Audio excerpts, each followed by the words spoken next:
Hello and welcome to Access Asia. I'm William Hildebrand. Coming up, China is furious after the US, UK, and Australia unveil a defense deal spanning decades and worth hundreds of billions of dollars. Analysts say this next phase of AUKUS is a direct response to growing assertiveness by Beijing. And we'll look at the Ainu people, an indigenous group on Japan's Hokkaido island with their own language, religion, and culture. After more than 150 years of marginalization, they're finally reclaiming their identities. Well, it's a massive defense deal unveiled in California that saw Australia, the UK, and US strengthen their alliance.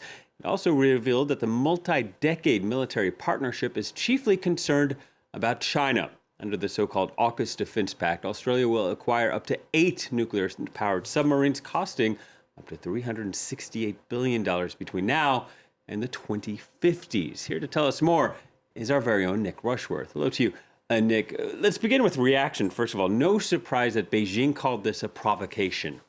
Indeed. Well, China is saying that what we've got with Australia, the UK and the US tying up in this way is really the three countries treading a path of error and danger.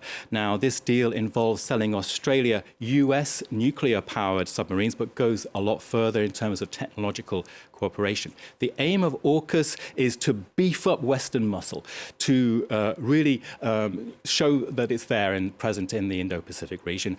Importantly, Australia will not get nuclear weapons, but that is not enough to convince Beijing. Let's listen to the Chinese Foreign Ministry spokesperson.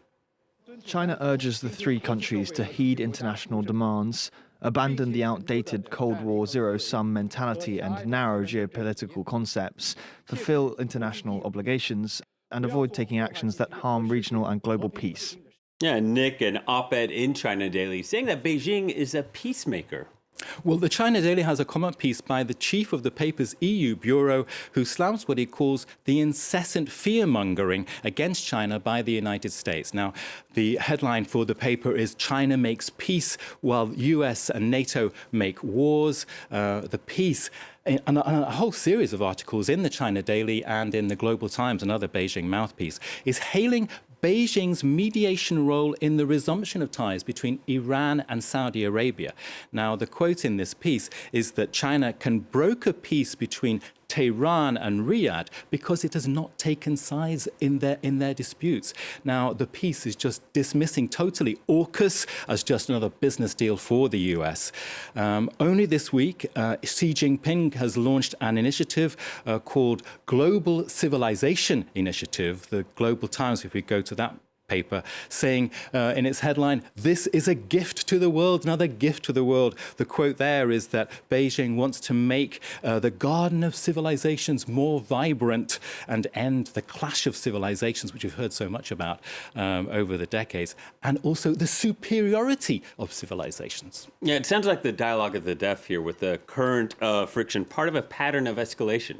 Well, let's go to Chief Admiral John Aquilino, a US commander in the Indo-Pacific, who is saying, hold on a minute, the US presence is not about containing or inviting conflict. What we've got here, though, is China being really on this road of might equals right. So let's listen to John Aquilino. My concern is that this foundation of the rules-based international order, this right to order our lives as we see fit, is under direct assault by authoritarian regimes. Revisionist powers seek to disrupt and displace the current system in ways that benefit themselves and at the expense of all others. So tension there, Will, not just on AUKUS, but also over Russia, Ukraine, Taiwan, and over, of course, alleged spy balloons. We've heard so much about that. The list goes on. To end, I want to look at a cartoon depicting a mighty China. Its defense spending this year is set to increase by more than 7%. The overall trend will clearly towards an escalation in tension between the two countries. And there you can see the caption, "You undermine peace in the region." Words from the mighty Beijing overlooking the minnow, Australia.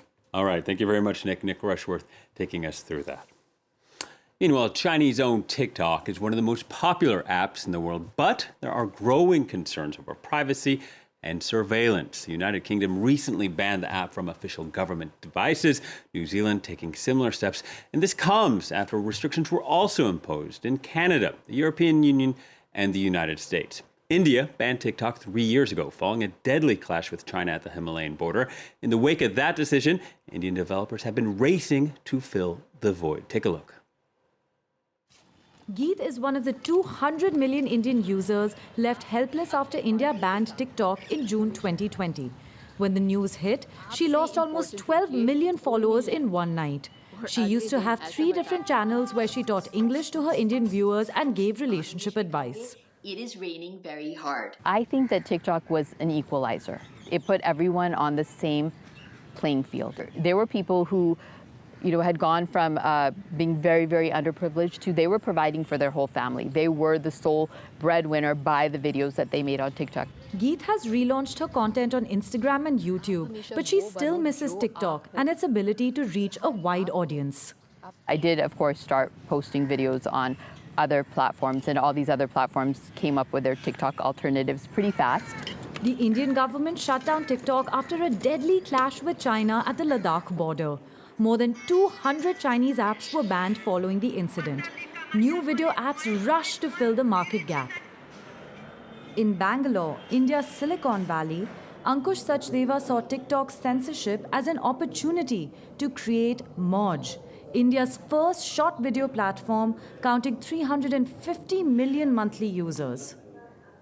Within 30 hours of us hearing the news, we actually built a team and shipped a new product called Moj, a short video product, because we felt it is a great market opportunity. Content consumption in India has always been a regional language story. The first time I have an opportunity where your neighborhood creator could actually be creating very good content in your own dialect, in your own language, and you are consuming that. By 2030, the Indian short-form video market will be worth $12 billion, with the largest base of social media content creators in the world. China has opened up to foreign tourists for the first time since the COVID pandemic broke out 3 years ago. It's a major reversal in policy, and the easing comes after Beijing had declared victory over the virus and retreated from a zero-COVID strategy that has hurt its economy. Tens of millions of foreign visitors travel to China each year. Prior to the pandemic, and its tourism industry has been hard hit by anti-COVID measures, so officials hoping for a rebound. Tough news for tourists elsewhere, though. Bali is banning foreign tourists from renting motorbikes. Tourism has rebounded following the easing of the COVID-19 restrictions there, but locals have been increasingly fed up with antisocial behavior and hooliganism. Visitors have long favored motorbikes as a transport around the island's winding roads. But according to local media reports, over 170 foreign nationals have broke traffic laws between February and March. Those include drunk driving, speeding, and more. Now to Japan, where attitudes are changing towards indigenous people. The land of the Ainu people was annexed by Imperial Japan in 1869, disrupting centuries of tradition. In recent years, though, the government finally recognized them as indigenous people, and young people are starting to get back in touch with their heritage. Catherine Kadir-Clifford has more. A prayer in a language which almost disappeared. Mombetsu belongs to the Ainu indigenous group. Growing up, the stigma around his origins was so strong that his mother banned him from saying the word Ainu. When I was young, I faced so much discrimination that I regretted being born Ainu. I now feel glad to be Ainu. I guess that's because I live in a way that I enjoy. Ainu culture is believed to date back to around the 12th century on Hokkaido, the second largest island in Japan. Historians don't agree on the origins of the Ainu people. Some believe they're connected to Siberian ancestry, others to Australian Aboriginal descent. In 1869, Japan annexed Ainu land. The Ainu people were forced to speak Japanese and take Japanese names. Japan did not legally recognize them as indigenous people until 2019. Japan's other main indigenous group, the Ryukyu, are still not recognized by the central government. They come from the Ryukyu Islands, which make up the current Okinawa prefecture. This rapper includes Ryukyu words in his songs, but struggles with fluency. We lost it, so we have to get it back. We have to work hard for it. I feel sad that I can't speak and understand as much as I'd like to. Moiko Hishiki is one of just a few people keeping the once banned tradition of hajichi body art alive. The traditional markings were once common on Ryukyu women. When I first came across hajichi, I wondered to myself why I didn't have it. It helps me feel more connected to myself or to Okinawa. I felt I had finally become my true self.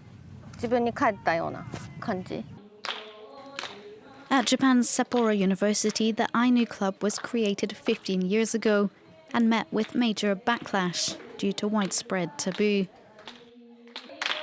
But today, the club is still going strong, bringing Ainu students together to learn dances and other traditions. Now, it may not sound like it, but there's a service in Hong Kong where you can pay a woman to whack your rival, and it's not only legal, it may be healthy, sometimes translated as a villain-hitting ritual. For a fee, an elderly lady hits an image of your rival and performs blessings to keep negative people away from you. The ritual is particularly popular this time of year, since some believe that the best day to perform it falls on Gingzak. That is a day on the Chinese lunar calendar that literally means awakening of insects. Well, that's it for now. Thank you for watching, and please stay tuned to France 24.